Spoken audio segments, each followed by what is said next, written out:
Pinakamataas na pagpupuri, pagluwalhati sa ating dakilang Panginoon po lamang. Hallelujah, praise the Lord.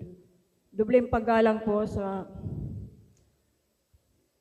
parents in the Lord, beloved Evangelist Pastor Wilde A. Almeida, at kanya pong beloved assistant Lina C. Almeida, at sa kanya pong mga beloved children, Almeida's family, at mga beloved pong predser, mga beloved, manggagawa, beloved, mga awit, at mga instrumentalist po, at sa inyo pong minamahal na kapatiran. Hallelujah, praise the Lord. At sa ating ang pinakadakilang Panginoon po, Jesus po lamang. Hallelujah. Nandito na naman po ako sa inyong harapan na kahit po kinakabahan, nandito na naman po kasi pinagpala po siguro. Hallelujah.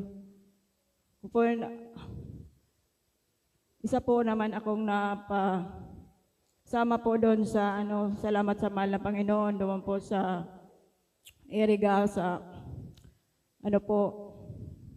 salamat po sa mahal na Panginoon kasi po hindi ko po inaasahan na doon sa sa Eriga. Salamat po iyan po ang pinapasalamatan ko. Hallelujah. Kasi po mahal na Panginoon. Hallelujah. May po ako doon kasi nang nagpupuri. Po talaga ako sa mahal na Panginoon, nakatutok po ako sa mahal na Panginoon. Hindi ko po namalayan yung malakas na hangin po pala. Natuluan na po ko ng tubig. Galing po doon sa trapal. Nung tumalon po ako, parang nagulat po ako. Lalo po kong nabuhusan. Hallelujah, sabi ko. Hallelujah. Yun po ang aking. Pero nagagalak po talaga ako dahil kahit po ako nabasa, wala po akong naramdaman na kung wala talaga po. Lalo po kung nagalak kasi yun po ang ko po, pinapasalamatan sa mahal na Panginoon. Meron pa po akong pasalamat sa mahal na Panginoon na nung first Sunday po ngayon po na March, nagkasakit po ako. Yung sakit po talaga na masakit. Ang tiyan ko po hanggang sa dibdib, pati yung likod ko po masakit. Di ko na po talaga umiyak na po ko, humingi na akong tawad sa mahal na Panginoon na kung pong pagkakasala ko, wala po talaga. Sabi ko nga dyan sa dyan sa apo ko, magpuri tayo, magpuri, umiiyak na yung anak ko, yung apo ko. Tapos, hindi talaga po ako wala po talaga akong naisip na sabi ko, tiisin ko lang to. Kung hindi ko patulugin, hindi ko talaga. Basta nagsasabi yung bunso kong anak, beloved bunso ko na, madali na kita sa sa infirmary. Sabi ko ng ganon, wag noy. Sabi ko, ayoko. Siguro sabi ko, kasi, nung pagdating namin na linggo na nagsamba po dito, pagdating ng hapon, siguro mga alas 5 po, kumain ako. Aywan ko po, hindi naman ako po gutom, kaya lang, siguro yung nakain ko po, siguro matigas yung kung po yun. Yun na po ang umpisa na pasintabi po sa kumakain. Yung kinain ko po, sinuka ko po. Tapos sabi ng beloved anak kong babae, kumain daw ako kasi naubos daw yung kinain ko. Sabi niya, nagsuka ka ma. Hindi kumain na naman ako. Sabi ko, sinuka ko na naman. Basta masakit na talaga, hindi ko talaga matiis yung sakit. Umiiyak na po ako. Iniiyakan ko na po ang ating pinakamamahal na Panginoon. Sabi ko, patawarin mo mahal Panginoon ko ng pagkasala ko. Patawarin mo mahal na Panginoon. Hallelujah, sabi ko. Hanggang po oras na siguro mag-alas 10 na po, lumugaw siguro yung isa kong anak na binata. Kumain daw ako. Kumain naman ako. Ko naman, dinuwal ko naman po, naluwas na naman.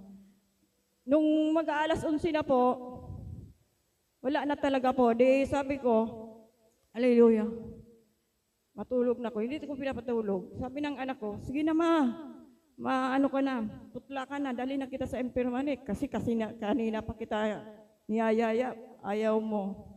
Dinala po ko sa impirmare, yun. Tinurukan po ako ng pero hindi naman po naalis. Hallelujah. Hallelujah.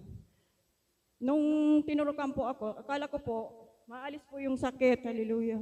Wala naman po.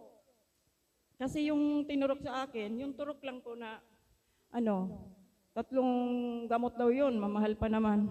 Wala talaga po, hindi naalis. Hanggang na umagahan po kami doon sa infirmary. Hallelujah. Pag umaga, hindi naman ako nakatulog, sabi ko ng ganun. Sabi niya, ma, wala na ba yung sakit ng tiyan mo? Sabi ko, mayroon pa, uwi na tayo, sabi ko. Mamaya naman kasi alas 8 daw yung doktor. Yung doktor po, kung ano man po, tatanungin man po ko, anong finding, mayo man pong sinabi sa akin kung ano. Basta ako ang tinanong.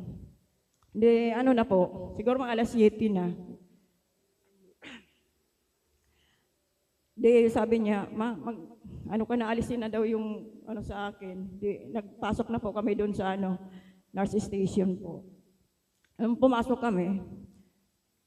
Ay, hindi po pala. Pinahiga pala muna po ako. Tapos, nung hindi naman ako nakatulog doon sa nurse station na yon.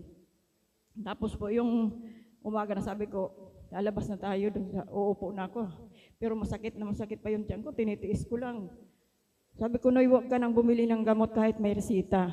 Yung anak ko pala, may pambili. May pera pala siya.